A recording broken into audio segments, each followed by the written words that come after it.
ఇప్పుడు మన భారతదేశంలో పుట్టాము, మనకి సంస్కృతి సాంప్రదాయాలు ఇవన్నీ ఉన్నాయి. ఇప్పుడు మన ఇంట్లో అవును. మన అమ్మలు మన నాన్నలతోనే ఉన్నారు, మన భార్యలు మనతోనే చక్కగా ఉంటున్నారు, మన పిల్లలు తల్లిదండ్రులు చూసుకోవడాలు ఇవి చేస్తున్నారు. ఈ గౌరవాలు అన్నీ ఉన్నాయంటే కారణం మన పురాణాలే. రామాయణం మహాభారతం ఇట్ల నుంచి ఉండడం మన సంస్కృతి అది. ఇప్పుడు ఒక ఎవరైనా ఒకరు తండ్రి మొగుడితో కాకుండా వేరే ఒకరితో కడుపు చేయించుకుంటే వాళ్ళు నువ్వు ఒప్పుకుంటావా? ఎవరు చేయించుకున్నారు అట్లా? ఇప్పుడు సపోజ్ నీకు పెళ్ళమ్మా, ఒకసారి అది ఇంకా క్లియర్ గా అడుగుదాం. ఇప్పుడు నువ్వు ఉన్నావే, నీకు ఒక అమ్మాయితో ఎంగేజ్మెంట్ అయ్యింది. ఎంగేజ్మెంట్ అయిన తర్వాత నీ దగ్గరికి వచ్చి ఏమని చెప్తుందంటే, నేను పరిశుద్ధాత్మ వల్ల నేను ప్రెగ్నెంట్ గా ఉన్నాను అని నీతో అంది. నువ్వు ఆ అమ్మాయిని పెళ్లి చేసుకుంటావా? ఒప్పుకుంటావా? అసలు అది ఒక అది దేవునికి ప్రేరేపణ. యెహోవా ద్వారా మరియమ్మ కడుపుతో ఉంది అని దేవుని ద్వారా అయ్యింది అని చెప్పి అక్కడ ఉంది. కానీ యెహోవా అనేది ఒక మనిషి కాదు కదా. నేను అదే అంటున్నా, ద్వారా ప్రేరేపణ పొంది నేను నాకు కడుపు వచ్చింది, ఈ మాట నాకు గబ్రియల్ దూత వచ్చి నాకు చెప్పాడు అని నీతో కనుక చెప్పింది అనుకో, నువ్వు చేసుకుంటావా? అది బైబుల్లో జరిగింది మాట్లాడు. నువ్వు చేసుకుంటావా అని అంటే మనం మనుషులం. అప్పుడు దేవుడు వాళ్ళకి ఏం చెప్పి అట్లా మార్చిండు ఆ టైంలో వాళ్ళు మనుషులు. ఎవడు చేసుకోడు అప్పటికి. ఏమన్నాడు? ఇది అప్పటికి అనుమానించి వచ్చిన తర్వాత దేవుడు ప్రేరేపణ ద్వారా అనుమానించలేదు, డైరెక్ట్ గా వదిలేద్దాం అనుకున్నాడు. కానీ ఎందుకు వదలలేదంటే అనవసరంగా దేవుడే ఇట్లా చేయించిండని. అక్కడ ఛాన్స్ లేదమ్మా. ఏంటనుకున్నా, ఒకవేళ దరిద్రం కొద్దీ బయట చెప్పాడు అనుకో, అన్యాయంగా రాళ్ళతో కొట్టి చంపేయాలి. అప్పుడు ఉన్న దాని ప్రకారం అలా కొట్టి చంపేస్తారు. ఎందుకు వచ్చింది అని ఆయన కంటిన్యూ అయ్యాడు. అనవసరంగా చచ్చిపోతారని చంపేస్తారు తీసుకెళ్ళి అని చెప్పి కంటిన్యూ అయ్యాడు.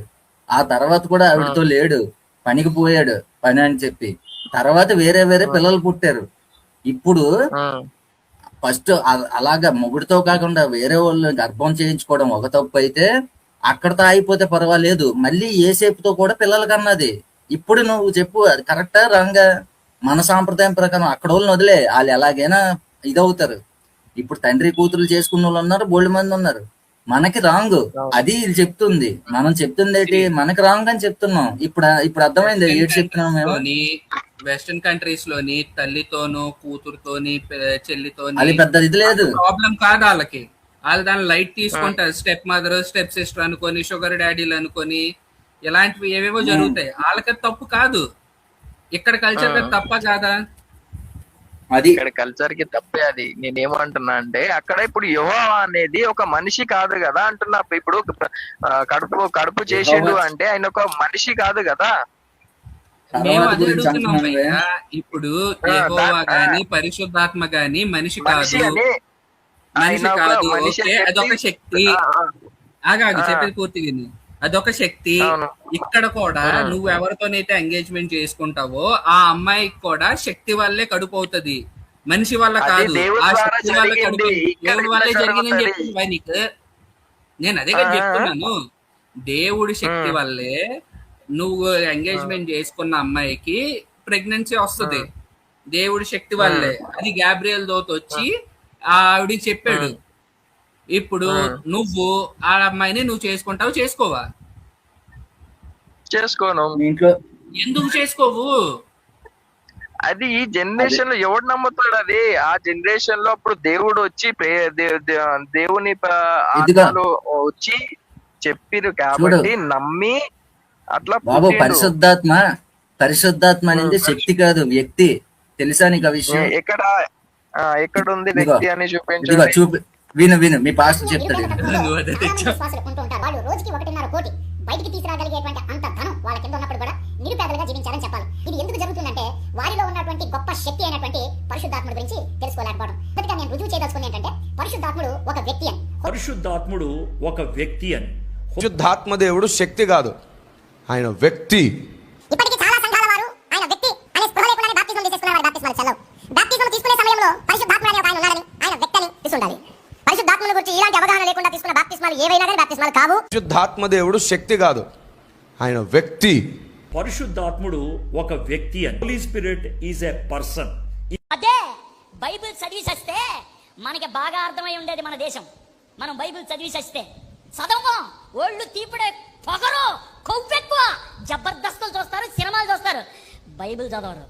ఒక్కొక్కరిని ఎర్రగా బాధాలి, చెప్పు తీసుకుని కొట్టాలా అయిపోయి. ఎవరన్నా నాకు అర్థమైంది. ఓకే శక్తి అన్న అని ఇప్పుడు వీళ్ళు అన్నారు, బైబిల్లో ఉందని చెప్పిరు, ఒక వ్యక్తి అనే చెప్పిరు. సరే ఓకే, నేను అంగీకరిస్తా. నేనేమంటున్నా అంటే ఇప్పుడు యెహోవా ఈ యేసు ప్రభు ద్వారా ఎంతో మంది వ్యక్తి అని అంగీకరిస్తే క్వశ్చన్ మారిపోద్ది. వేరే వ్యక్తితో పెళ్లి కడుపు తెచ్చుకొని ఏసేపులు మోసం చేసింది కదా మరి అక్కడ. సరే మోసం చేసింది కాబట్టి ఇప్పుడు మరి ఆ మోసం చేసిన ఆవిడ కడుపులో ఏసి ఎలా పుడతాడు? వ్యభిచారి అంటారు కదా అలా చేస్తే. సరే ఇప్పుడు వ్యభిచారి అంటే ఇప్పుడు ఆమె వ్యభిచారి అవుతుంది, పుట్టినోళ్ళు వ్యభిచారి అయితే కారు కదా. వ్యభిచారి కొడుకు అవుతాడు కదా. ఒక వ్యభిచారి 10 మంది దగ్గర వండుకుంటే 10 మంది వీర్యం కలిసి ఒక్కడు పుడతాడా? ఒక్కని వీర్యం కలిసి ఒక్కడు పుడతాడా? ఒక్కడు వీర్యం కలిసి ఒక్కడు పుట్టినా 10 మంది వీర్యాన్ని కలిపి టెస్ట్ ట్యూబ్ వేసి కలిపి దాని వల్ల పుట్టినా గానీ వ్యభిచారి కొడుకనే అంటారు. సరే వ్యభిచారి అని ఆమె నాన్నలే గాని పుట్టినోళ్ళని ఎట్లా అంటారు మీరు చెప్పండి. వ్యభిచార సంతానం అంటాం, లంజా కొడుక అంటారు కదా. అంటే అర్థం ఏంటి? ఎందాలు అన్నావు కదా ఇలా తిడుతున్నారు లంజా కొడుక అంటున్నారని. లంజా కొడుక అంటే అర్థం అదే కదా. అది కాదు, ఏమంటున్నావా? బైబిల్లోని యెహోవా ఏమంటాడు తెలుసా? వ్యభిచార సంతానమా, సర్ప సంతానమా, ఇటు రండి అని పిలుస్తాడు. ఎవరిని? నాన్ క్రిస్టియన్స్ ని, లేదా అంటే యెహోవాని బిలీవ్ చేయని వాళ్ళని వ్యభిచార సంతానమా, సర్ప సంతానమా అని పిలుస్తాడు. వ్యభిచార సంతానమా అంటే ఏంది? సర్ప సంతానమా అంటే ఏంది? వ్యభిచార సంతానం అంటే లంజా కొడుకులు, లంజా కూతురులారా ఇటు రండి అని. సర్ప సంతానం అంటే పాపాన్ని పుట్టినోళ్ళారా ఇటు రండి అని. సాతాన్ సర్పం. సో అందుకని లంజా కొడుకని యూదులు అన్నారు, మా ఊళ్ళు అనలేదు. అక్కడ పుట్టిన యూదులే ఈవిడ చేసింది తప్పు, ఆయన ఒక లంజా కొడుకు అని చెప్పి వాళ్ళు అన్నారు. అది మేము అంటున్నామని నువ్వు మా మీద పడుతున్నారు మీరందరూ. అలా పుట్టడం తప్పు. పోనీ అక్కడ పరిశుద్ధాత్మతో కడిపోయింది, ఏసు పుట్టాడు, వదిలేసింది, అక్కడతో అలా ఉండిపోయింది అనుకో, ఓకే. కానీ మళ్ళీ ఏసేపుతో కలిసి మళ్ళీ పిల్లలకి అన్నది. అక్కడ బ్లండర్ అయిపోయింది, బ్లండర్ మిస్టేక్. అప్పుడు పెంట అయ్యింది. అందుకు అంటున్నారు మనకు అది ప్రాబ్లం, వాళ్ళకి ప్రాబ్లం లేదు, కానీ మనకు ప్రాబ్లం. అర్థమైందా ఇప్పుడు నేను చెప్పిన మాట? ఎప్పుడైనా దేవుడు అన్నాడు పరిశుద్ధ, ఇప్పుడు పరిశుద్ధ రక్తం, పరిశుద్ధుడు, ఇవన్నీ అనాలంటే ఇవన్నీ ఉంటాయి. ఈ క్వాలిఫికేషన్ లేకుండా చెప్పడానికి అవదు. అందుకని మేము అడుగుతున్నాం, పుస్తకంలో ఉండింది. అండ్ ఇంకోటి వీళ్ళందరూ చెప్పేది ఏంటిది?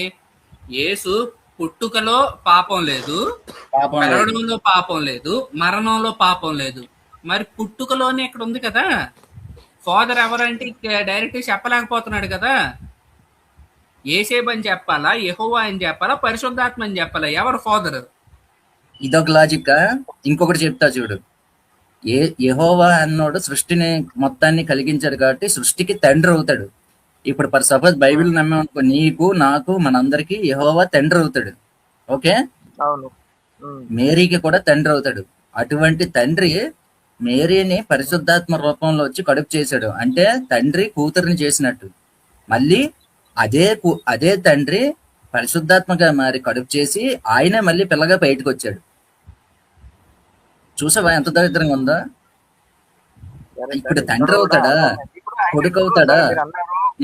సరే నేను ఒప్పుకుంటాను. నేను ఏమంటున్నా అంటే ఇప్పుడు యేసు ప్రభు ద్వారా మరి ఇన్ని వేల ప్రజలు, ఇన్ని లక్షల మంది ప్రజలు ఎలా మారింటారు అంటారు? మరి ఇప్పుడు కత్తి గన్నం పెడితే వాళ్ళు చిన్న పిల్లలా మారడానికి? ఎంతమందిని చంపేశారు కదా మారకపోతే.